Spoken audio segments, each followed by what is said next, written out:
Yaa qabdaa hiriyyaa dhugaa kan si bira fakkaatee achi garagalee sin nyaanne, kan siin leenca koo jechaa achi garagalee saree kana jedhee namatti sin hamanne, kan bakka ati kuftetti si dhiisee hin adeemne, gaafa qofaatti hafte kan si biratti hafu hiriyyaa qabdaa hiriyyaa dhugaa.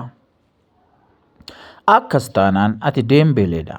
Osmaan Deembelee kan torban darbee addunyaa irratti taphataa hurjii ta'ee badhaasa guddaa kubbaa miillaa baalaandoorii fudhate sana. Isatu hiriyyaa dhugaa qaba. Innis immoo Mostuuphaa Diyaattaa jedhama. Gaafa Deembeleen abdii kute, gaafa miilli cabe, gaafa miidhamni itti baay'ate, gaafa inni kubbaa sirnaan taphachuu dadhabe, gaafa gaazexeessitoonni itti yaa'anii isa arrabsanii fi itti qoosan, Deembeleen dandeettii kubbaa taphatee ittiin milkaa'u hin qabu. Gaafa jedhan abshir, ati gaaf tokko taphataa urjii addunyaa kanaa taata. Ni moota, ni darbita, seenaas ni hojjetta jedhee tokkichi Deembelee biratti hafee isa jajjabeessee Mostuuphaa Diyaattaa qofa ture. Deembeleen Jarmanii deemnaan waliin adeemee jajjabeessuuf, Ispeen deemnaan waliin deemee ammas jajjabeessuuf, Faransaayitti deebinaan waliin deebi'ee jajjabeessuuf, hiriyyaa gara milkaa'inaatti si dhiibu, gara tulluutti si harkisu, bakka xiiqiitti kan si biraa hin hafne siif jira nama siin jedhu Waaqayyo siif haa kennu. Deembeleen gaafa baalaandoorii injifatu haasaa gabaabaa taasise. Harmee isaa dabalatee maatii kaan yommuu galateeffatu hin boonye. Gaafa hiriyyaa isaa kana galateeffachuuf jedhu garuu obsa dhabee boo'e. Imimmaan ittifachuu hin dandeenye.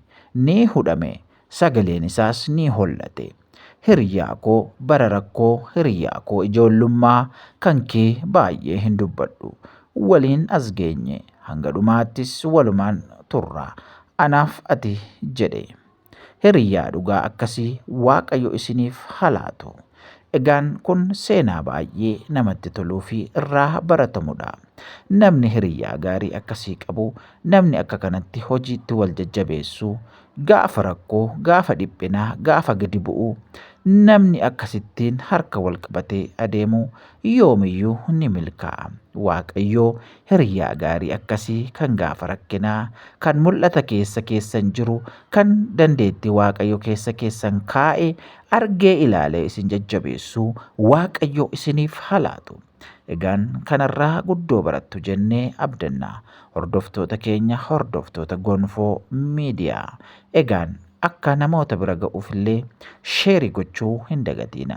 Warroonni isin qaqqabe immoo sabiskiraayib gochuun miidiyaa keenya kana Gonfoo Miidiyaa gara isa caalutti acha butnu jenna.